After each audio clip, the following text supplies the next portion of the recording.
Nous allons parler de ce sujet où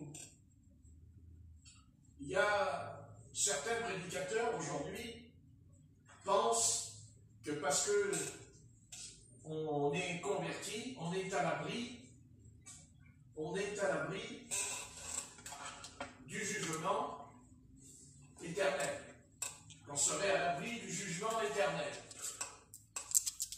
Et que nous n'avons pas à nous soucier de cette question.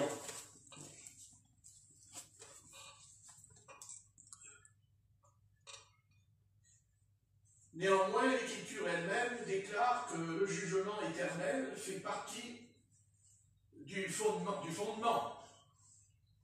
Parce que on a aujourd'hui les pasteurs, quand ils prêchent, je dis aujourd'hui, prêchent pas aux pécheurs, n'annoncent pas aux pécheurs, ils prêchent un évangile de réconfort, de bien-être. Mais la prédication de l'évangile, c'est vrai que c'est une bonne nouvelle, mais la bonne nouvelle, c'est quoi? C'est que le Seigneur est mort sur la croix pour nous épargner ce jugement éternel. Et que nous rappeler à notre mémoire que c'est lui qui a pris sur lui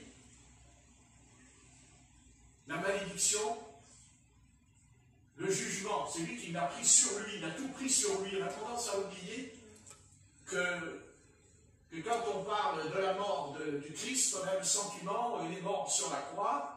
Oui, c'est vrai, c'est un beau message, mais non. La mort de Christ sur la croix, c'est la pire chose que Dieu a dû entreprendre. Et il n'a pas eu le choix, parce qu'il fallait que quelqu'un soit puni. Bien que le Seigneur de la création n'a pas attendu que son Fils unique, car il savait à l'avance que de toute façon son Fils unique allait venir parmi nous. Et c'est vrai que quand on lit l'Évangile, on est tout content de voir le Fils de Dieu faire autant de miracles, autant de guérisons, de délivrances. Mais tout cela avait un prix à payer. Parce qu'un prix, quand on parle d'un prix, c'est qu'on achète quelque chose, ou on rachète quelque chose, mais ce n'est pas gratuit, c'est payant. Et Adam et Ève, quand ils sont tombés dans le péché, bien entendu, ils ont écouté quelqu'un. Ce n'est pas venu tout seul. La pensée du péché qui est venue en eux n'est pas venue toute seule. Mais c'est parce qu'ils n'ont pas cru. Car il ne s'agit pas simplement de pratiquer les 10 commandements. Il ne s'agit pas de savoir qu'il y a 10 commandements. Il s'agit de croire que les 10 commandements, que c'est Dieu qui l'a dit.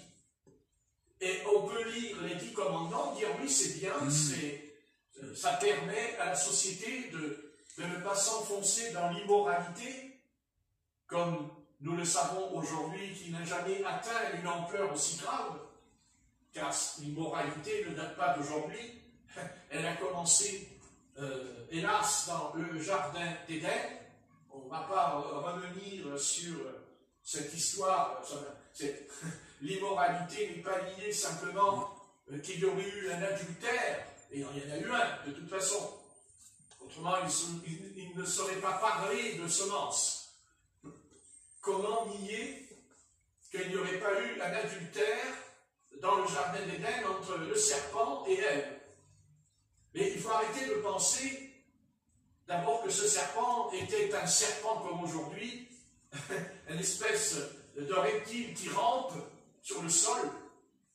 On est bien d'accord qu'aujourd'hui, ça ne serait plus possible de faire ça avec une femme. Mais à l'époque, le serpent n'était pas ce qu'il est aujourd'hui. Car on a oublié que Dieu nous a donné son Fils pour justement enlever, pour ôter la malédiction, mais il ne l'a pas ôté sur Satan, la malédiction. Satan, il est maudit éternellement. Mais quand Dieu a maudit Satan, malheureusement pour nous, il nous a maudit aussi. Il nous a maudits tous ensemble. La malédiction est universelle. La malédiction, elle est même tombée sur la nature. Elle est tombée même sur les animaux. Et bien sûr sur nous. La seule différence, c'est que la nature, elle n'est pas consciente, elle subit le péché de l'homme. Par contre, nous en sommes conscients. Nous la subissons, mais nous en sommes conscients. Personne sur la terre ne peut dire, ça c'est bien et ça c'est mal, ce n'est pas vrai.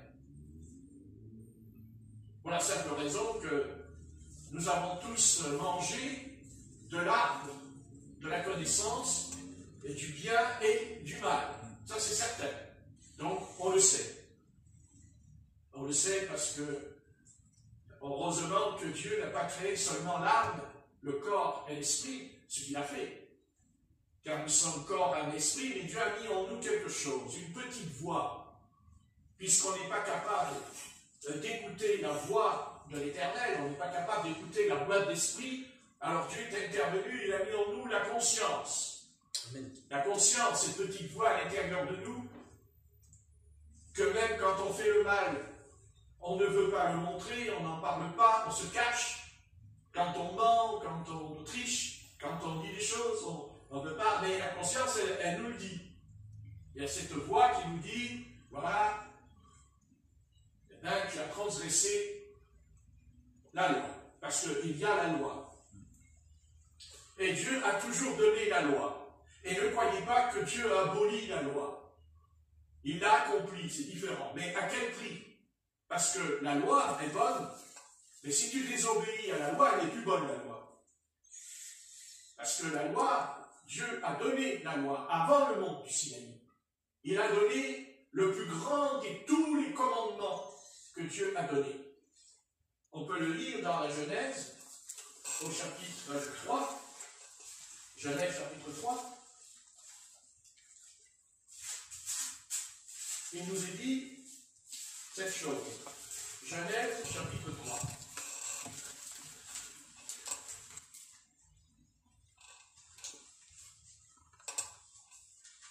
Le serpent était le plus rusé de tous les animaux des champs que l'Éternel Dieu avait fait. Il dit à la femme, Dieu a-t-il réellement dit, vous ne mangerez pas de tous les arbres du jardin? La femme répondit au serpent, nous ne mangeons du fruit des arbres du jardin, mais quant au fruit de l'arbre qui est au milieu du jardin, Dieu a dit, vous n'en mangerez point, et vous n'y toucherez point, de peur que vous ne mouriez. Alors, le serpent dit à la femme, et voici le mensonge, vous ne mourrez point. Mais Dieu sait que le jour où vous en mangerez, vos yeux s'ouvriront et que vous serez comme Dieu, mensonge, connaissant le bien et le mal. Donc, il y a ici deux personnages dans l'univers qui s'affrontent. L'affrontement est basé sur le mensonge et la vérité. Donc, on sait que Dieu dit la vérité et on sait que le serpent ment. Mais quand le serpent ment, ce n'est pas l'animal qui ment. Bien qu'il ait en lui la semence animale. C'est la semence qui est animale.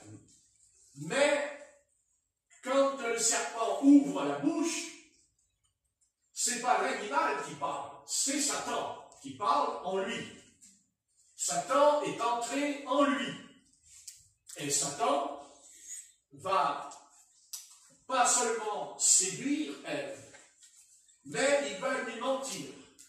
Et on le sait que dans l'évangile de Jean, le Christ a dit aux pharisiens, vous avez pour père le diable, parce qu'il ment dès le commencement de la création. Il ment, et le commencement, il est là. Voici le premier mensonge que Satan va communiquer à l'humanité. Et ce mensonge est terrible, car Dieu, pour que Satan ne puisse pas continuer dans cette affaire en lui de mentir, Dieu a voulu protéger. Dieu est le gardien, pas seulement d'Adam et de Ève, mais de leur âme. De leur âme, l'âme. Et Satan, ici dans le texte, il n'a pas dit, mais il fait comprendre à Ève que de toute façon, son âme ne continuera pas à vivre dans l'éternité. Que son âme, elle mourra, et que c'est fini, que c'est terminé, c'est terminé. C'est ce que disent les païens. Mangeons, buvons, car nous mourrons. C'est-à-dire par là, quand il dit nous mourrons, ça veut dire que c'est fini. C'est fini. Mais c'est pas ce qu'enseigne le Seigneur. Parce que dans la parole, la première loi que Dieu a donnée à Adam et Ève, la loi que Dieu a donnée à l'humanité, c'est Adam l'humanité, le premier homme, cette loi est d'abord une loi spirituelle. Il y a la loi selon la lettre écrite, mais il y a la loi spirituelle. Et la loi spirituelle, c'est que Dieu a dit à Adam et Ève que vous pourrez manger de tous les fruits des arbres du jardin, mais vous ne mangerez pas le fruit de la connaissance du bien et du mal parce que vous allez mourir. Alors on en arrive. On arrive à ce mot. La mort. La mort. L'Éternel fait comprendre à Adam, d'abord un livre, le premier, que le jour où il mangera le fruit, le jour où il mangera le fruit de la connaissance du bien et du mal, Dieu lui écoute, il n'y a pas de solution, tu meurs. Mais lui, Adam, on se pose toujours la question, mais pourquoi il a quand même pris le fruit? Et là, c'est pas Satan qui le pousse à le faire. Ce n'est pas Satan, c'est Ève qui le pousse à manger le fruit défendu. Et pourquoi il l'a mangé? Bien sûr, il le savait. Mais par contre, ce qu'il n'a pas compris, c'est que quand Dieu a dit « tu mourras », Dieu voulait lui dire « tu mourras spirituellement ». C'est-à-dire que ton âme continuera à vivre, mais elle sera privée de la vie éternelle. Ton âme n'aura plus la vie éternelle, mais ton âme est perdue éternellement. Donc tu es perdu, mais éternellement. Donc ça veut dire que tu continues à vivre. Autrement, il n'est pas dit que tu es perdu éternellement.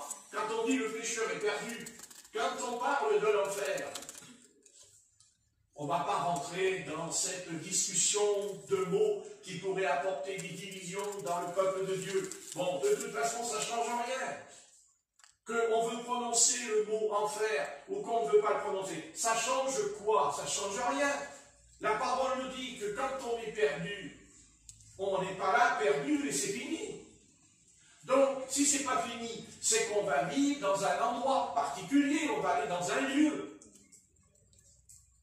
Le Seigneur n'aurait pas dit, il nous a dit ces paroles, il y a plusieurs demeures dans la maison de mon Père. Amen. Donc s'il y a plusieurs demeures, c'est qu'on va aller vivre dans une demeure.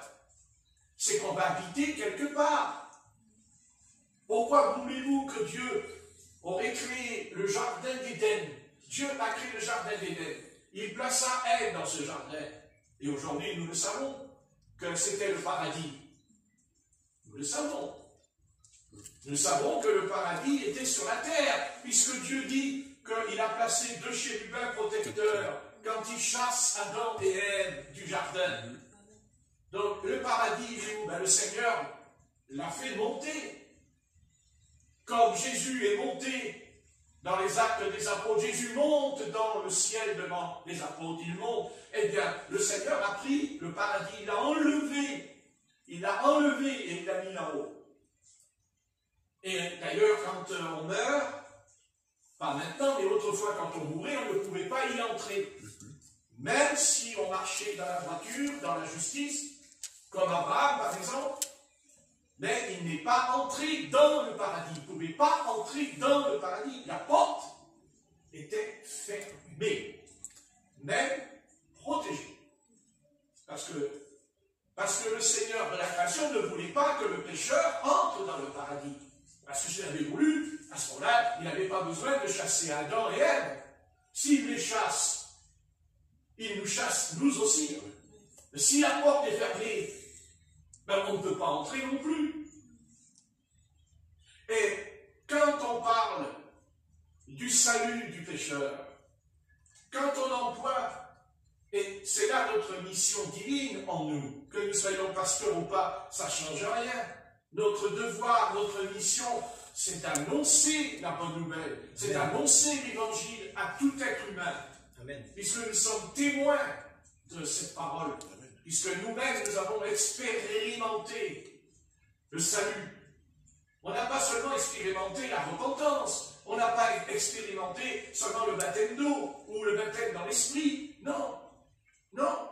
Ce que nous avons expérimenté, ce qui a changé notre destin, notre destinée, notre vie, c'est que nous sommes sauvés.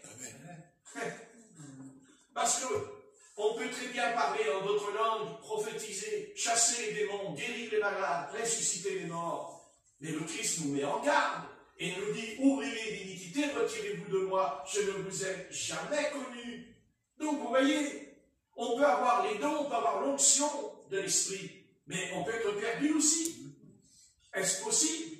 Ben, c'est pas moi qui dis que c'est possible, c'est ce que dit l'Écriture sainte. C'est ce que nous enseigne, et tant mieux.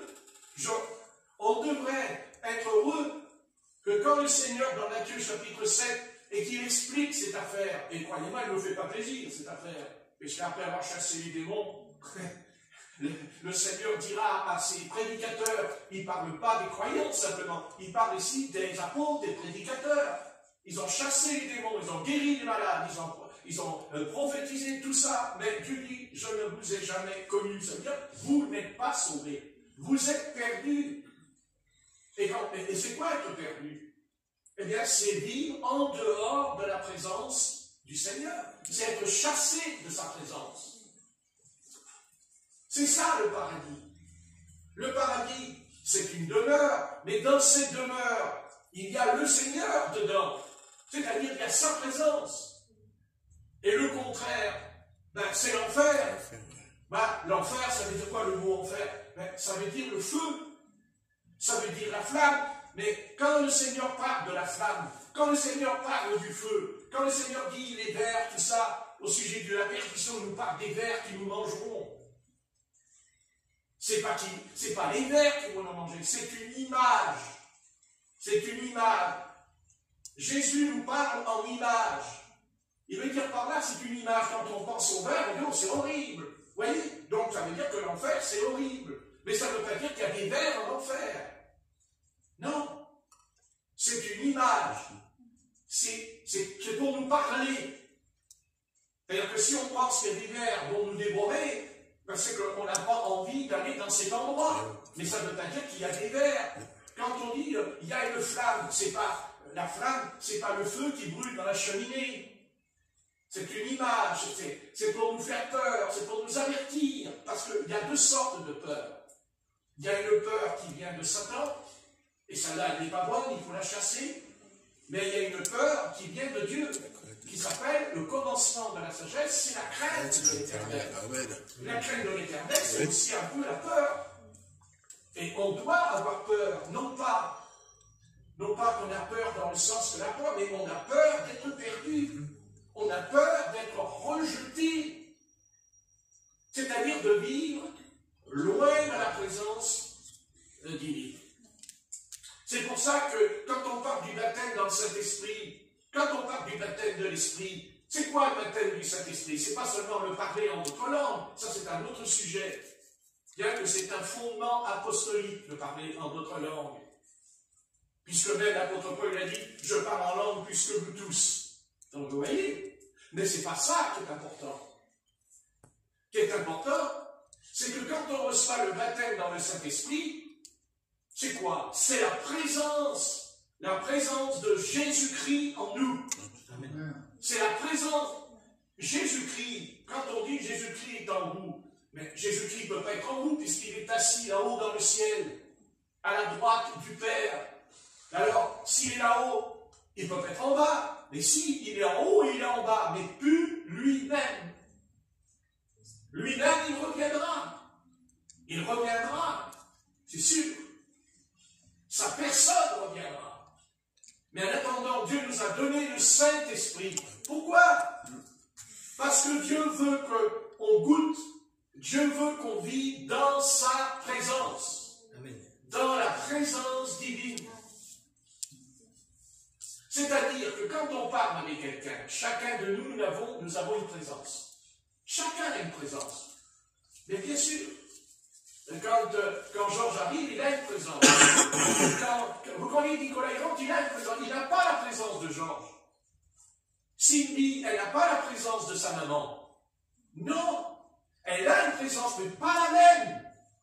Vous n'avez jamais vécu ça, vous ne voyez pas entre vous. Amen. Voilà, ça c'est votre présence.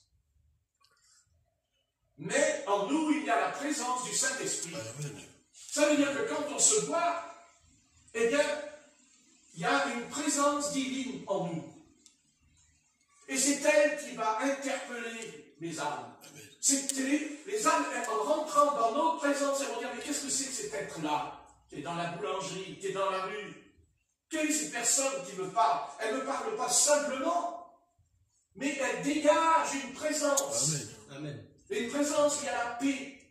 Une présence où il y a l'amour, la douceur, la sainteté surtout. Parce que la présence du Saint-Esprit, d'abord on dit le Saint. Le Saint. Pas seulement l'Esprit. Aujourd'hui, il y a beaucoup de chrétiens évangéliques qui parlent du Saint-Esprit. Mais moi, je ne voudrais parler pas seulement de l'Esprit qui se manifeste. Pas seulement l'Esprit qui parle en langue, qui prophétise. La sainteté, la sanctification. Là, il y a vraiment le Saint-Esprit. Eh oui. Ah ben oui, c'est ça le problème. Adam et Ève ont reçu en eux le mensonge. Et le mensonge de Satan, c'est qu'il dit, mais non, vous ne mourrez pas. C'est-à-dire que quand vous allez mourir, c'est fini. Non, non, non, vous inquiétez pas, vous n'allez pas mourir, c'est fini. C'est fini. Vous mourrez, mais c'est fini. C'est terminé. Voilà.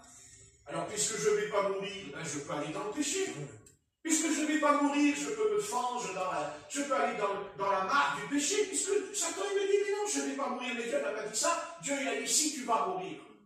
Pas seulement tu vas mourir physiquement, mais tu vas mourir spirituellement. C'est-à-dire que tu seras privé de la présence de Dieu éternellement. Et c'est ce mot éternel qui ne nous plaît pas.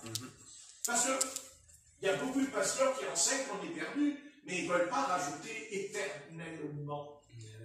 Ils ne veulent pas entendre parler de l'enfer éternel. Ils disent qu'il y a l'enfer, mais éternel, non.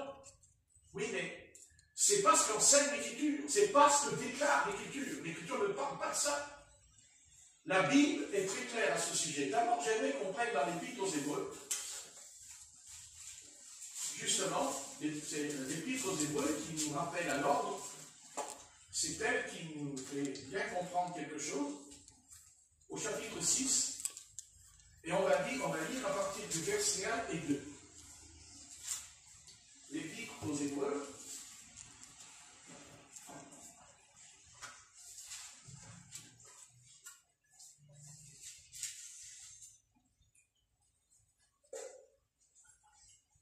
Et je vais demander un jour de le lire. C'est pourquoi, laissez les éléments de la parole de Christ, tendant à ce qui est parfait, sans poser de nouveaux fondements, du renoncement aux œuvres mortes. Que la foi en Dieu, de la doctrine des baptêmes, de l'imposition des mains, de la résurrection des morts, du jugement éternel. On s'arrêtera là. Très bien. Hébreux chapitre 6 et au verset 1. C'est pourquoi, laissant les éléments de la parole de Christ, tendons à ce qui est parfait, sans poser de nouveau le fondement. Donc, qu'est-ce que dit ici l'auteur de l'Épître aux Hébreux? Il dit le fondement. Il parle d'un fondement. Le fondement, c'est ce qui est solide. C'est ce qui ne peut pas être ébranlé. Amen. Et ce fondement, c'est quoi? C'est justement le dernier verset qui m'intéresse, c'est « et du jugement éternel ». Voyons verset 2. De la foi en Dieu, de la doctrine des baptêmes. Je vous signale qu'il y a bien deux baptêmes. Hein. Il dit la doctrine des baptêmes, c'est-à-dire baptême du Saint-Esprit et baptême d'eau. Hein. De l'imposition des mains, de la résurrection des morts, mais il dit et du jugement éternel. Donc on est très intéressé par, n'est-ce pas, là on va être très d'accord avec la foi, la doctrine des baptêmes, l'imposition des mains, de la résurrection des morts. Alors là, on est d'accord. Mais là où ça ne va pas, c'est quand il décrit aussi et du jugement. Mais pas seulement jugement, mais jugement éternel. Vous l'avez lu là, vous le lisez dans votre Bible. Le jugement éternel. Donc, alors, l'auteur va poursuivre en nous expliquant que les conséquences du jugement éternel, il dit, c'est ce que nous ferons si Dieu le permet, mais car il est impossible que ceux qui ont été une fois éclairés, qui ont goûté le don céleste et qui ont eu part au Saint-Esprit, qui ont goûté la bonne parole de Dieu et les puissances du siècle à venir, et qui sont tombés, soient encore renouvelés et amenés à la repentance, puisqu'ils crucifient de leur part le Fils de Dieu et l'exposent à l'ignominie. Dans ce passage, nous voyons que le Christ, justement, a payé le prix pour qu'il ne nous arrive pas tout ce qui est écrit ici dans ce passage. Il payera le prix. C'est-à-dire, quand il paye le prix, il va donner toute sa vie. Il va donner toute sa vie, tout son corps, tout son âme, tout son esprit. Le Christ va tout donner. Mais Christ, lui, quand il donne sa vie pour mourir, il ne meurt pas simplement parce que les pharisiens ont décidé de le tuer. Il ne meurt pas simplement parce que Pilate a fait ce procès. Il meurt parce que c'est lui qui veut mourir. Amen. Mais attention, quand Christ veut mourir, il ne se suicide pas. Ce n'est pas un suicide. Jésus-Christ ne se suicide pas. Non. Amen. Non. Il donne sa vie parce qu'il paye un prix. Il paye un prix. Il paye le prix, c'est-à-dire qu'il nous rachète. Il rachète le prix. Que nous ne pouvons pas payer. Que nous, on ne peut pas régler la facture. On ne peut pas. Personne ne peut régler cette facture. Personne. Il n'y en a qu'un. Et c'est Christ. C'est Jésus qui a payé le prix. Donc, si Christ a payé un tel prix, parce que nous, si on meurt parce qu'on est né pécheur. On meurt parce qu'on est né dans le péché. Mais le Christ, lui, n'est pas né dans le péché. Il est sans péché. Donc, s'il est sans péché, il ne peut pas mourir, puisque le Seigneur a dit à Adam et Ève que le salaire du péché, c'est la mort. D'ailleurs, c'est ce que Ève aurait dû répondre au serpent. Et elle aurait dû dire, mais attention, elle dit au serpent qu'on va mourir. Mais elle ne dit pas le salaire. C'est pas écrit le salaire, c'est pas écrit dans Genèse chapitre 3. Elle ne dit pas le salaire du péché, c'est la mort. Elle dit pas, et Satan ne lui dit pas non plus, il parle pas, Satan ne dit pas il y aura un salaire, il y aura un prix, il n'en parle pas. Il n'en parle pas, c'est pas. Mais il le savait, lui il le savait qu'il y avait un prix. Et il savait très bien de toute façon que tôt ou tard, lui il savait que tôt ou tard, parce que Satan, lui, il voulait éliminer déjà à l'époque, Satan voulait éliminer celui qui lui a fait de l'ombre dans le ciel. Parce que quand Satan se révolte, il faut se poser la question, pourquoi Satan se révolte contre l'Éternel? Pourquoi Satan se révolte dans Ézéchiel chapitre 28? Il n'avait pas raison. Il était un chérubin, il était chérubin protecteur, il était dans les hauteurs. Mais dans les hauteurs, il y a quelqu'un qui lui a fait de l'ombre, bien sûr. Et aujourd'hui, il s'appelle Jésus. C'est lui qui lui a fait de l'ombre dans l'éternité, dans le ciel. Il lui a fait de l'ombre. Parce que vous pensez bien qu'au niveau... Parce qu'il n'est pas dit, ce chérubin, il aimait l'Éternel. Au départ, il aimait l'Éternel. Il avait beaucoup d'amour pour l'Éternel, puisque c'est l'Éternel qui l'a créé. N'est-ce pas? C'est vrai. Donc il aimait, mais seulement il y a quelqu'un qui était là.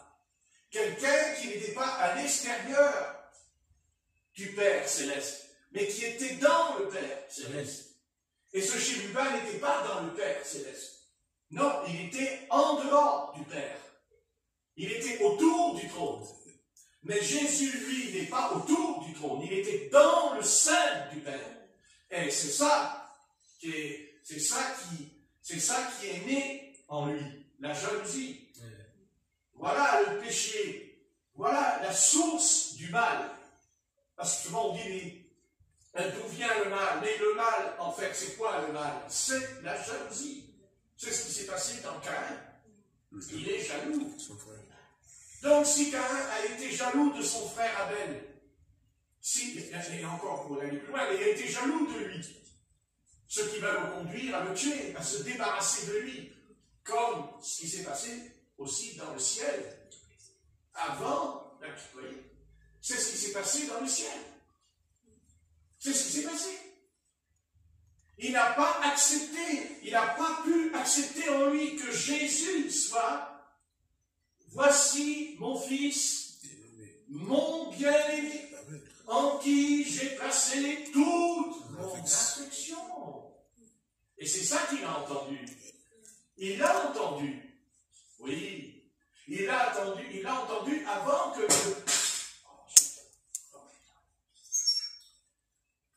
C'est pas vrai ça.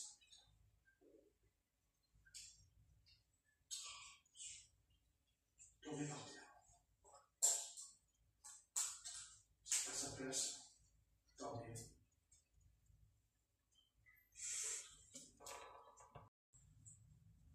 Vous voyez ce que je veux dire? Oui. Non, mais c'est important de le comprendre. Bien comme il faut.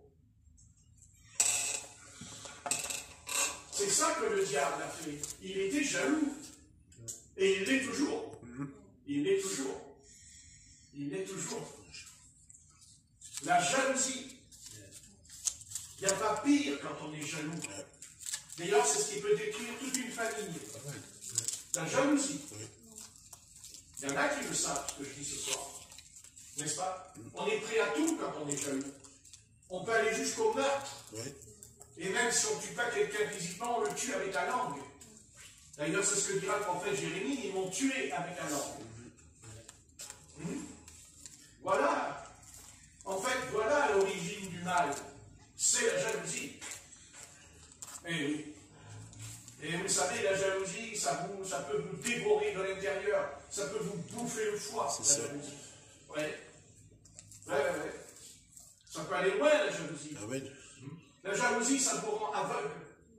Ça vous rend intempérant. La jalousie est dépourvue d'amour, de tendresse, de sentiments, même quand c'est une famille. La jalousie, c'est un démon, c'est un esprit terrible qui peut détruire toute une nation, tout un peuple, avec un homme ou une femme, toute seule. La jalousie, c'est, on peut empoisonner quelqu'un, on peut se débarrasser de la personne, parce qu'on est jaloux. Jaloux, ça veut dire parce qu'on l'envie, Parce qu'on veut prendre sa place. Vous voyez? C'est un venin mortel, la jalousie. Et c'est exactement ce qu'il y a eu dans le prince des ténèbres aujourd'hui. Il est jaloux.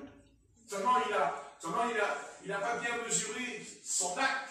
C'est que la Bible dit que Dieu lui aussi il est jaloux. Ah, bon, oui. Oui, c'est écrit que Dieu est jaloux. Quand on le quitte, quand on l'abandonne, quand on n'est plus fidèle, il devient jaloux lui aussi, l'Éternel. Et c'est pour ça qu'il se met en colère et qu'il se fâche contre nous. Pour nous ramener, il ne se fâche pas pour nous éloigner de lui, mais pour nous ramener à lui. Parce que Satan, lui, il est jaloux, mais pour nous éloigner de Dieu. Pour qu'on s'éloigne de lui, justement. En disant, il est jaloux. Il est jaloux de quoi? Eh bien, il est jaloux de ce que lui, en lui, la première chose qui est venue en lui, c'est qu'il voulait qu'on l'adore. Il voulait qu'on le vénère. Voyez? C'est ça qu'il voulait. Et c'est ce qu'il veut toujours. Et qui d'ailleurs, la destruction de l'humanité, tu entends? La destruction de l'humanité viendra de là. La destruction viendra de la jalousie. Parce que l'Antichrist, il est jaloux. Il est jaloux de quoi? Il est jaloux de ce qu'il y a dans la race humaine, un groupe qui ne lui appartient pas, un groupe qui lui échappe, mais aussi un groupe qui ne l'adore plus, qui ne le sert plus. Ah oui, vous comprenez? Tout est une question d'adoration dans la Bible. Tout commence par « tu adoreras l'Éternel, ton Dieu, de tout ton cœur, de toute ton âme et de toutes tes pensées. » C'est les commandements, les 10 commandements disent ça, « tu adoreras l'Éternel, ton Dieu, lui seul. » Et on sait très bien que le peuple d'Israël va tomber, et il tombe, à cause de cet esprit. Car nous savons qu'ils avaient emmené dans leur sac les souris, et ce qui a amené à faire un dieu, le veau d'or.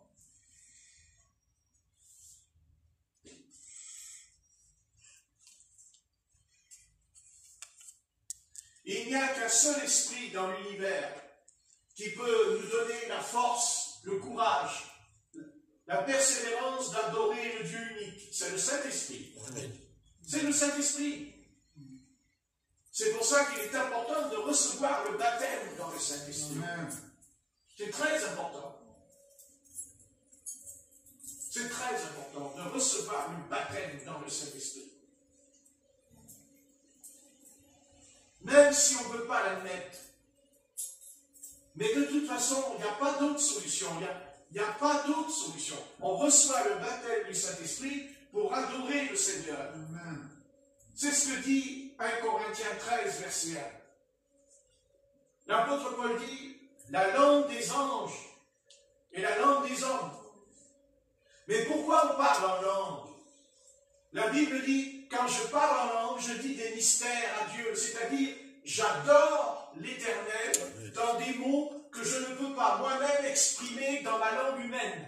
Alléluia. C'est ça, le baptême du Saint-Esprit. Le baptême du Saint-Esprit, c'est glorifier Jésus-Christ en nous. Vous comprenez? C'est la glorification de l'Esprit de Jésus.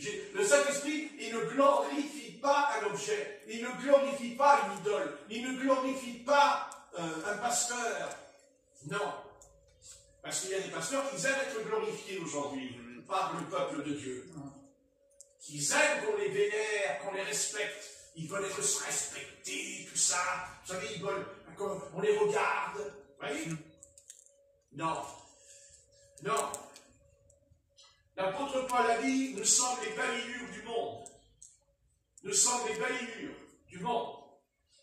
Donc les apôtres n'ont jamais voulu, et d'ailleurs on sait que Paul et Silas, ce qui s'est passé à Éphèse, quand ils ont dit voici Jupiter et Mercure, l'apôtre Paul et Silas ont déchiré leurs vêtements, ou ils ont déchiré leurs vêtements, parce qu'ils ne voulaient pas que les habitants d'Éphèse adorent l'homme, mais le Seigneur. Et c'est pour ça que tout se terminera. En fait, ce qui va venir sur la terre, c'est déjà sur la terre. Ne pensez pas que cet esprit n'est pas sur la terre. Le premier instrument de l'idolâtrie depuis 21 siècles, ça dure, c'est d'adorer le pape.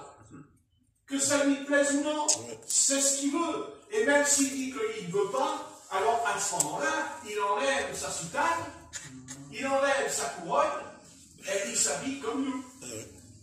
Non? Bien sûr. Et s'il dit que c'est pas vrai, alors pourquoi il y a des prêtres qui ne sont pas habillés comme lui?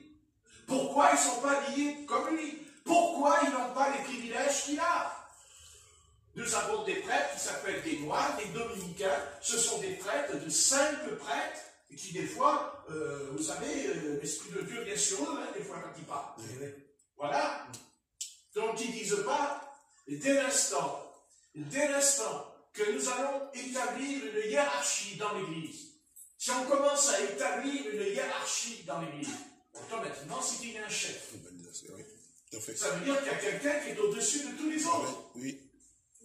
Et dès l'instant que vous voulez, et dès l'instant que vous cherchez à être au-dessus des autres, c'est que vous voulez qu'on vous adore. C'est que vous voulez que, voilà, je veux dire qu'on pointe son regard sur but. C'est pas sur l'ensemble qu'on pointe ses regards, mais sur une personne.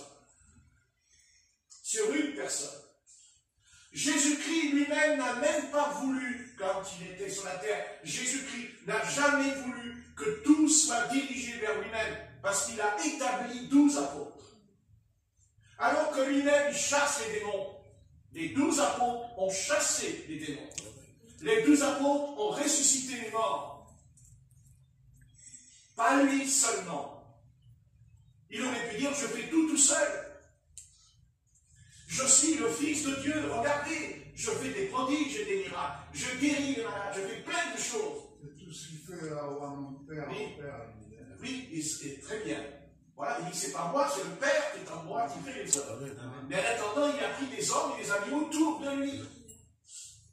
Et jamais il a cherché, je suis au-dessus. Au contraire. Au contraire. Il a enseigné le contraire. Il a dit, si le grain de blé était mis en terre, s'il ne meurt, il ne porte pas de fruits. Quand Jésus parlait du grain de blé, il voulait parler de sa mort, lui le premier. Après aussi, on va suivre aussi, hein, on va suivre le grain de blé, hein, parce qu'on est de la même race du grain. C'est-à-dire que nous aussi, on va mourir, le meilleur, il va mourir, n'est-ce pas? C'est ça que Jésus-Christ a fait. Jésus-Christ n'a jamais été jaloux de l'apôtre Pierre, n'a jamais été jaloux des apôtres Jésus-Christ. Jamais, il n'y a aucune jalousie en lui.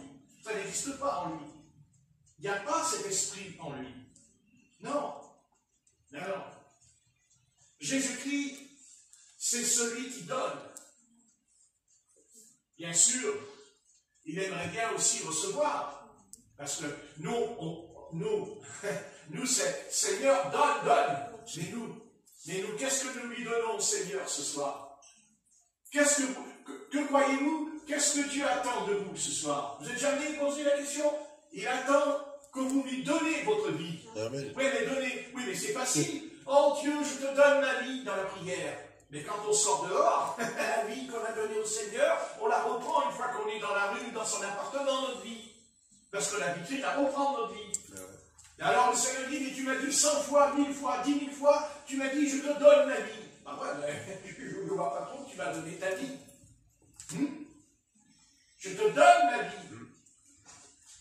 As-tu donné ta vie à Jésus-Christ ou alors tu as accepté une religion? Tu as accepté un dogme? Tu as accepté peut-être la connaissance de la Bible? Mais ta vie, c'est quoi donner ta vie à Jésus-Christ? C'est renoncer à toi-même. C'est ce que dit le Christ. Celui qui veut être mon disciple. Il dit, il dit pas celui qui veut être sauvé. Il ne dit pas celui qui veut croire en moi. Il dit celui qui veut être mon disciple. Qu'il renonce à lui-même. Et alors, il chassera les démons. Il guérira les malades. Parce qu'on ne peut pas être un disciple de Jésus-Christ sans qu'on chasse les démons. C'est impossible. Non, c'est impossible. Non. Si on est un disciple de Jésus-Christ, nous chasserons les démons et même nous ressusciterons les morts. Montrez-moi le contraire dans l'Évangile. Alors pourquoi aujourd'hui il n'y a plus de miracles? Pourquoi aujourd'hui il n'y a plus des prodiges comme au temps de l'Église primitive? On dit, ah mais c'est la fin des temps, c'est la fin... Non, non, non. Donc, la fin des temps pour moi, c'est qu'aujourd'hui dans l'Église il n'y a plus des disciples. C'est-à-dire des hommes et des femmes qui ne renoncent pas à eux-mêmes. Oui, je veux bien aller dans l'église. Oui, je veux bien recevoir le parler en langue. Oui, je veux bien ceci, cela. Très bien. Mais attention. Non. Non. Il faut que le grain de blé qui est mis en terre meure. Tu dois mourir. Je dois mourir. Même si ça me fait mal. Et ça me fera mal si Dieu l'entreprend en profondeur en moi. Qui va mourir? Le vieil homme. Qui va mourir? L'ancienne création. Qui va mourir? Ce qui est ancien. N'est-ce pas? Et c'est là que le bas blesse. Baisse la tête, baisse la tête. C'est là que le bas blesse. Aujourd'hui, nous avons affaire à un christianisme d'argent. Montrez-moi aujourd'hui, regardez tous ces mouvements, c'est l'argent. Ils existent parce qu'ils ont l'argent. Mais Christ, quand il est venu, il n'avait pas d'argent. Jésus-Christ n'a jamais été riche. Jésus-Christ a dit aux riches, vends tout ce que tu as et donne-le aux pauvres. Et toi, viens et suis-moi. Ça n'a rien à voir avec ce qui se passe aujourd'hui. Je n'ai pas dit qu'on doit manger la poussière de la terre. C'est Satan qui bouffe de la poussière de la terre. Ce n'est pas celui qui est sauvé. Celui qui est sauvé, il ne mange pas la poussière de la terre. Amen. Dieu a dit à Satan, tu rentreras. Nous, on ne rentre pas. C'est pas vrai. Mais attention, non, non, non, non. L'Église catholique romaine est la pire de toutes les églises qu'il y a dans la Bible. Oui, dans la Bible, il nous est parlé de 5 églises. Et chacune d'elles reçoit un blâme. Chacune d'elles, le Saint-Esprit lui tire les oreilles. Mais alors, s'il fallait que l'ange de l'Église catholique romaine, il parle aujourd'hui, je ne sais pas ce que l'ange va lui dire. Mais moi, je sais ce que l'ange va lui dire. Tu es pourri d'idolâtrie. Tu es pourri de richesse. Et surtout, ta doctrine est pernicieuse. Parce que tu dis à l'humanité que tu es sauvé par les œuvres et non par la grâce de Dieu.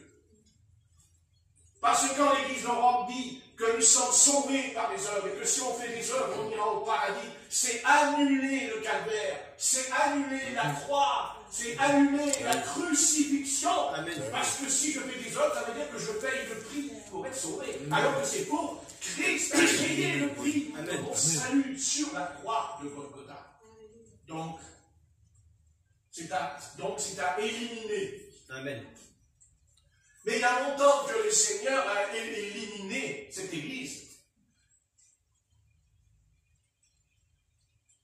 Parce que s'il n'avait pas éliminé, il lui aurait parlé pour qu'elle change.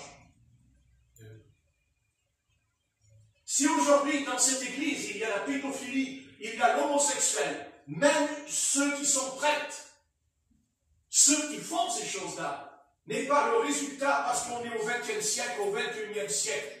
Ça remonte à l'origine. Car vous avez qu'à lire ce qui se passe dans l'église de Thyatire. Tu laisses la femme Jézabel, tu laisses Balaam entraîner mes serviteurs dans l'impureté.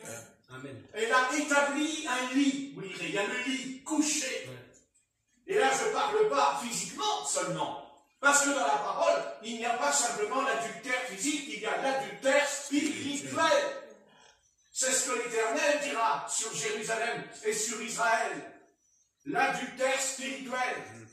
Et oui, bien sûr, la séduction spirituelle. C'est exactement ce que Satan a fait dans le jardin. Il séduit.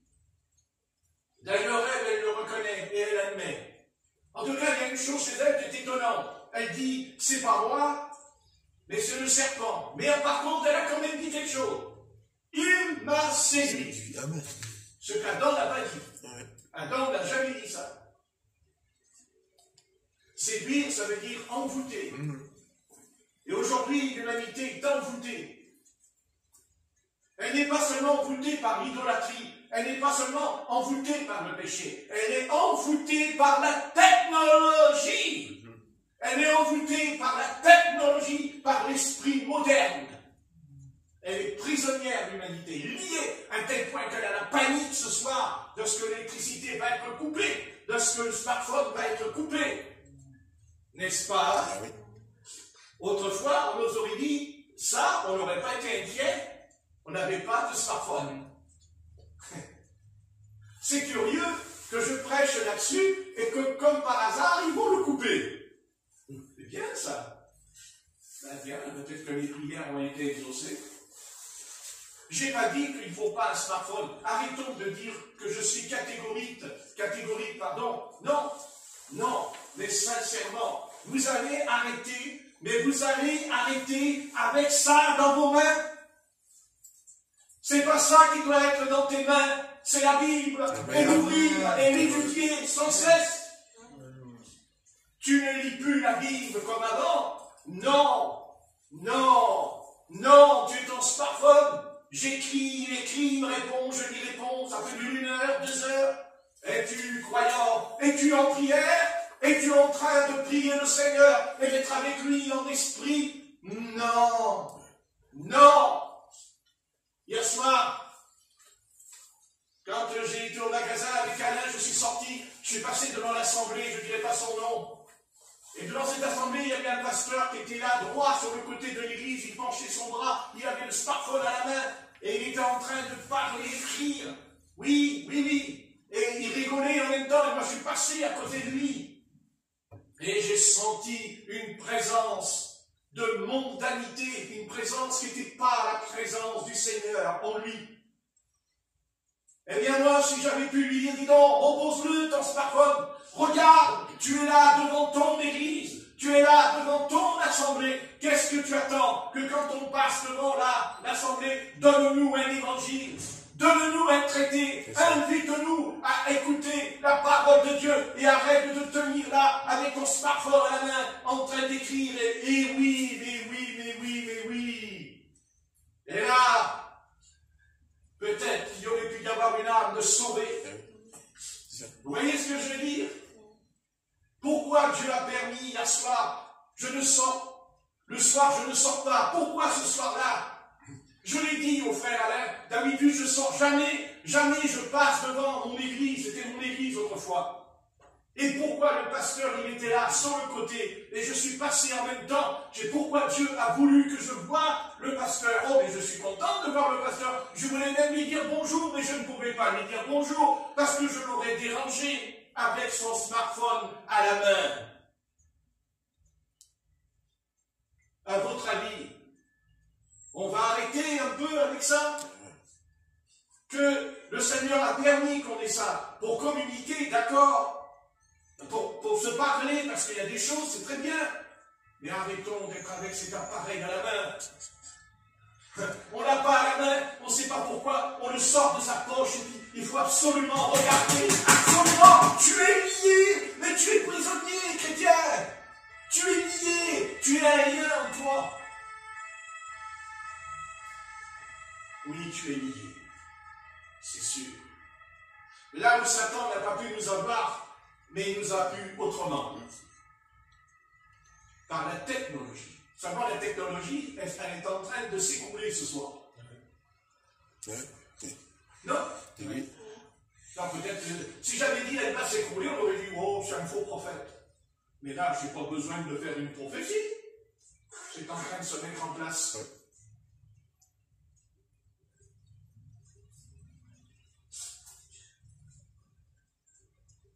Passe du temps. Vous savez, quand on arrivera dans le ciel, on ira, puisqu'on est sauvé. Et quand on arrivera là-haut, en tout cas, Dieu va nous faire un reproche. Ah, il ne va pas nous dire, il va pas nous dire, il y a l'esprit de Jézabel dans ta vie. Non, il va nous dire, tu as perdu beaucoup de temps. Tu as perdu du temps. Tu n'as pas réalisé que je t'ai prêté, que j'ai prêté ton âme. Tu n'as pas compris que ton âme ne t'appartient pas, je te l'ai prêté. J'ai créé le temps. Et Dieu a créé le temps, parce qu'il ne serait pas patient autrement. Car s'il est patient, c'est grâce au temps. Et voilà ce que l'Esprit nous dira quand on arrivera dans l'éternité. C'est ça qu'il y aura dans le trône de la justice divine quand on va y aller au tribunal de Christ. Il dira, c'est vrai, tu n'as pas fait d'adultère, tu n'as pas vécu dans la débauche, tu n'as pas menti. C'est vrai, tout ça, c'est bien. Mais là où c'est grave, c'est que tu as perdu du temps à mon égard. Oui, tu as passé des heures ailleurs au lieu de les passer dans l'étude de la parole. Des heures passées dans l'intercession, dans la prière. Il y a un homme dans l'Ancien Testament qui a prié. C'est Abraham. Abraham a prié. Sachant que le jugement de Dieu allait tomber le lendemain matin. Et il a dit, Seigneur, s'il y a 50 justes, est-ce que tu sauves? S'il y en a 40, s'il y en a 30, s'il y en a 5, est-ce que tu sauves? L'Éternel a dit oui. Pourquoi? Parce qu'il n'a pas perdu son temps. Parce qu'il a laissé tomber les brebis. Parce qu'il a laissé tomber l'atout. Parce que l'Éternel était en face de lui. Parce que l'Éternel était en face de lui. Et il n'a pas dit, Seigneur, bénis les troupeaux, bénis Sarah, bénis. Il a dit non. Il n'a pas dit, Seigneur, souviens-toi de ta promesse. Non. Il a dit, s'il y a 50 justes, est-ce que tu sauves? Non pas ce que tu sauves Sodome et Gomorrhe. Ah non. Ah non. Il a dit, s'il y a un juste. Quand il dit, s'il y a 50 justes, tu sauves. Et c'est pas du tout que Dieu dit à Abraham, il n'y aura pas de jugement éternel. Non, il veut dire par là que le juste sera sauvé, même s'il y a la catastrophe, même s'il y a la calamité, mais tu sais, tu seras sauvé. Amen. Est-ce que tu sauves? Remarquez, je pensais hier à Abraham. Je disais, Abraham, il n'y en a même pas un qui a été sauvé. Non. Sa femme, une statue de sel, ses 2 filles corrompues à l'os, et lui, il est dans le péché, l'autre, puisqu'il a enfanté Moab, le pire ennemi du peuple d'Israël. Voilà. Vous voyez? Mais ça n'a pas empêché Abraham de prier quand même. Amen. Parce qu'Abraham, quand il a fait cette prière, il pensait à qui, à votre avis? Il pensait à sa famille. Il pensait à son neveu. Il pensait aux enfants de Lot. Mais c'est pas ça qui les a sauvés quand même. Si, ça les a sauvés quand même. Parce qu'ils n'ont pas cramé. Ils n'ont pas brûlé. Ah oui. Parce que l'ange les a pris par la main pour les faire sortir. Ça c'est vrai. Donc, dans un sens, c'est vrai qu'ils ont été sauvés, puisqu'ils auraient dû cramer. Ok, la femme de l'autre, elle crame pas. C'est pire. C'est pire, parce qu'elle reste sur la terre, mais en statue de sel. Vous imaginez que s'il y avait eu un prophète à l'époque, il lui aurait dit, tu sais, tu vas devenir une statue de sel. Bah ouais. Et pourquoi elle est devenue une statue de sel? Mais parce que le Seigneur nous fait comprendre sur le plan spirituel que vos paroles soient salées. Que vos paroles soient salées. Est-ce qu'il y a du sel dans nos paroles quand on parle avec notre famille? Pourquoi souvent les païens ne veulent pas nous entendre et nous écouter parce que nos paroles ne sont pas salées? Quand vous mangez un plat et que quand c'est pas salé, on dit ah, il manque un petit quelque chose. Et dès qu'on met un peu de sel, ça remonte. Ou du poivre. Le poivre, c'est pas écrit, mais je le rajoute. Tu ne rajouteras rien, c'est écrit en dessous. C'est pas vrai? Allez. C'est pas une grande prédication que je vous fais. Mais c'est vrai, un peu de sel, un peu de poivre. Et puis, un petit peu l'odeur aussi du Seigneur, un petit parfum. Amen. Quand on parle, notre présence. Donc tout cela est l'œuvre du Saint-Esprit, l'œuvre de l'Esprit en nous. Mais grâce à la mort de Christ et grâce à sa résurrection. Seulement, entre la mort et la résurrection, on a oublié qu'il y a un mot qu'on ne dit pas trop souvent. D'ailleurs, on ne le dit presque pas. Le Seigneur a été enseveli, crucifié, enseveli, ressuscité dans l'Épître aux Romains. Ah, enseveli. Enseveli.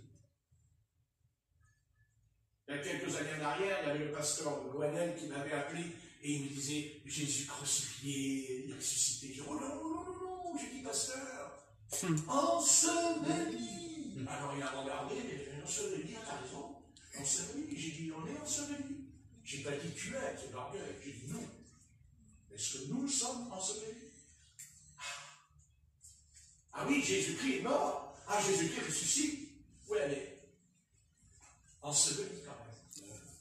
Et est-ce que nous sommes ensevelis?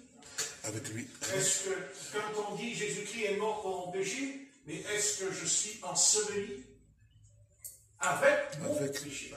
Ah, voilà. Ah non, on est ressuscité, regardez, on parle en langue, on prophétise, on a des dons spirituels. Ah, puis regardez, j'ai une assemblée de 1000 chrétiens. Ah oui, bien sûr. Bien sûr. Parce que nous pensons que parce que le grain de blé est mort, nous allons avoir 1000 croyants autour de nous. Mais moi, je vais dire sincèrement, tant mieux pour eux. Remarquez, s'ils n'avaient pas 1000 croyants, ils n'auraient pas non plus un 4x4. Ils n'auraient pas des costumes. Ils ne pourraient pas, puisqu'ils ne travaillent pas pour gagner leur vie, comme les ouvriers sur la terre. Elle est belle, la planche. Et l'apôtre Paul dit travailler. Amen.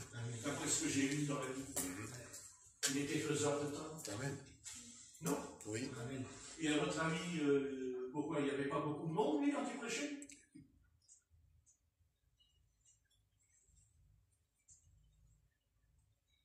Bien sûr, bien sûr. Nous y voilà. Nous y voilà. Oh, tu ne vas pas entendre ça, hein, ce que je dis. Mais tu vas l'entendre quand même. Et ça te fera du bien. Non seulement avec les oreilles, mais à ton âme.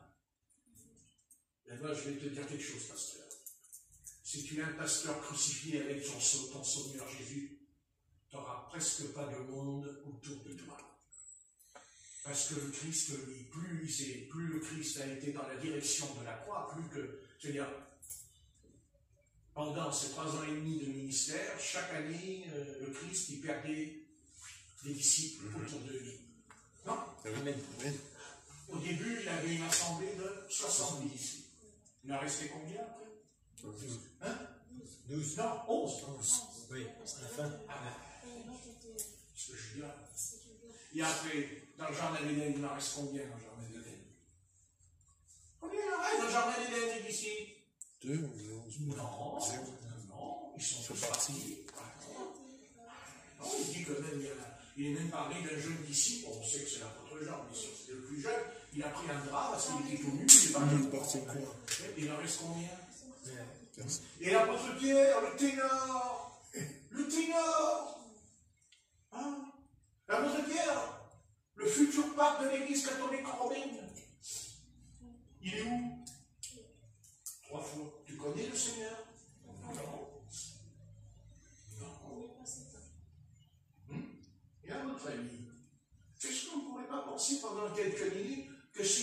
a un puissant vent de persécution contre nous. Il n'en restera combien dans la pièce? C'est ça. Non? Oui. Vous savez que au temps de la Réforme, on leur a arraché les dents avec épaisse à nos frères et à nos sœurs. On les torturait dans la prison, nos frères et nos sœurs. Oui. Oh. Et est-ce qu'ils ont renié le Seigneur? Non. Non. D'ailleurs, s'ils l'avaient renié tous, on ne serait pas là ce soir. Ouais. Non, à votre avis. Amen. Mais ils auront une récompense que nous, on n'aura pas. Nous, on n'aura pas besoin de crier vengeance, comme il crie dans l'Apocalypse, venge-nous. Nous, on n'aura pas à le dire, ça, dans le ciel. Dieu. Mais on va les entendre. Ils viendront. Le groupe, la foule, viendra de cette époque, de cet âge. Cette foule, elle va venir. Mais nous allons venir et on va dire à cette foule qui a été persécutée à mort, oh! Et on va nous regarder et le smartphone à la main. Qu'est-ce que c'est? C'est un smartphone. Ah, qu'est-ce que c'est, le smartphone? Ah, ben, c'est un appareil où on peut se téléphoner au loin, et puis on peut écrire, et puis réécrire, et puis ceci, cela pendant des heures.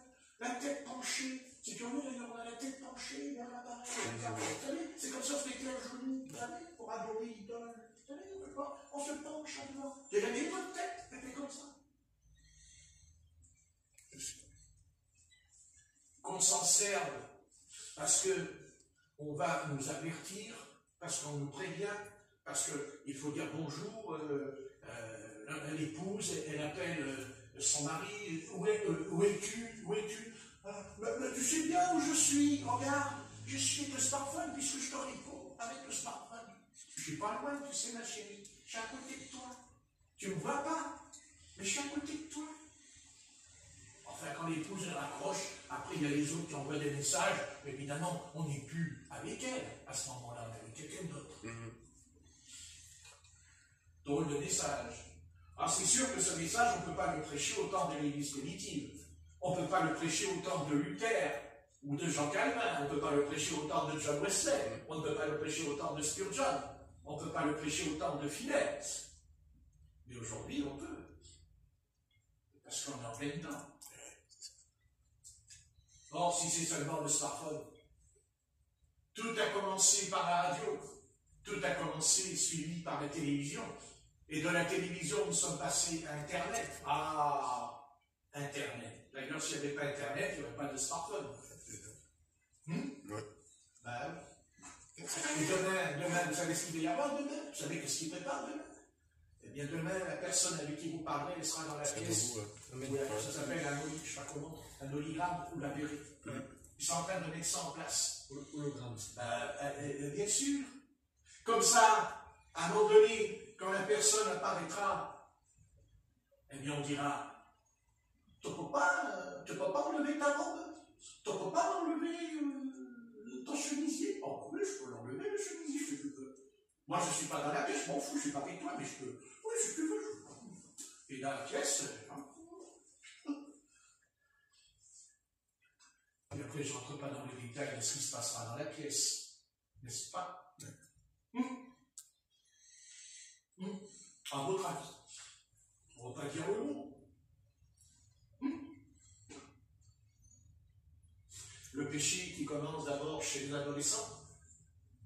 J'ai déjà posé des questions. Pourquoi, quand on était adolescent, on était branché avec ça? Pourtant, on n'avait pas une fille à côté de nous pour nous séduire. Ça vient tout seul dans la tête. Non, ça ne monte pas à moutarde, ça, quand on était 14-16 ans, même 12. Alors, on ne vient pas me chanter que ce n'est pas l'origine du péché, vous voyez. Ça, bien sûr. Amen. C'est évident. Pourquoi ça racine? Pourquoi l'adolescent, même une jeune fille, pourquoi elle a besoin de faire ça toute seule ou tout seul? Pourquoi? pas son copain, sa copine à côté de lui. Mais pourquoi elle le fait? Parce que c'est l'imagination qui fonctionne. Tout est dans l'imagination. C'est la pensée qui vient. Ces pensées, c'est Satan qui l'a mis. N'est-ce pas? C'est Satan qui démolit la forteresse qui est en nous. Oui. Vous voyez, si on veut aller plus loin avec la semence du serpent, si on veut appuyer que c'est vrai, on n'a qu'à simplement de parler, de poser la question, mais alors pourquoi? Et même aujourd'hui, il commence à 6-7 ans, aujourd'hui. Qu'est-ce qui pousse tous ces jeunes qui ont 6 ans d'éprouver le besoin de regarder les images sur Internet? Qu'est-ce qui les pousse à regarder ça? C'est pas les parents qui leur disent de le faire. Ça vient tout seul, oui ou pas? Donc c'est quelqu'un qui leur dit, oui ou pas? Oui. D'où viennent ces pensées en eux qu'ils n'ont pas quand ils ont 4 ans, 3 ans? Ils ne pensent pas à ça. Un petit bébé, il ne pense pas à ça. Mais pourquoi que au fur et à mesure que le jeune homme, jeune fille grandit, pourquoi ça vient en elle ou en lui, ça? Mais parce que c'est ça, justement. Nous sommes nés dans le péché. Non? Oui. Non, je sais que c'est un peu cru, c'est un peu aride, ma application. Mais ce n'est pas la réalité. Et vous pensez que le péché s'est arrêté là? Non. Non. C'est que les adultes s'en prennent maintenant aux enfants. Oui ou non? Oui, tout à fait. Comme les enfants qui commencent à le faire à 7-8 ans. Et si ce n'est pas eux qui le font, c'est d'autres qui s'en chargent. Oui, tout à fait. Oui. Comme faisait le prêtre dans les années 1950, quand ils étaient là, les scouts dans la forêt, c'était les scouts, parce qu'à l'époque, le scoutisme, c'était les prêtres qui s'en occupaient. C'était les prêtres, catholiques qui s'occupaient du scoutisme. Et le prêtre, il se levait la nuit, il allait voir par la tente. Il allait toujours voir le même petit garçon, n'est-ce pas? Il n'avait que 6 ans, 7 ans. Il allait le voir, il dit, viens avec moi dans la chambre. Et oui. Et ses petits camarades, ils le voyaient qui partaient avec lui. Ils savaient très bien ce qui se passait, les petits camarades, mais ils avaient peur. Et lui, il revenait, le pauvre. Vous pensez qu'il ne faisait pas des cauchemars après dans la vie? Que raconter à ses parents à la fin du mois quand il rentrait chez eux? Dans quel état était cet enfant dans son lit quand il allait à l'école, quand il était avec ses copains, et quand ta mère et son père l'envoyaient au catéchisme et qu'il l'envoyaient le dimanche matin à l'église pour la messe, et qu'il voyait cet homme-là qui faisait cette chose avec lui, qui était là, assis, et peut-être que ce gosse faisait sa communion, sa première communion, avec sa robe blanche et sa croix autour du cou, et qui savait ce qu'il y avait dans sa vie, à lui qui n'a rien demandé. À votre avis, dans quel état était son corps aussi, son corps? Savez-vous qu'il a dû avoir un corps d'adulte d'un coup? À votre avis, vous pensez qu'il avait un corps d'adolescent là? Non. Son corps a été modifié. Son être a été modifié. Et combien il a vécu dans le mensonge, cet enfant?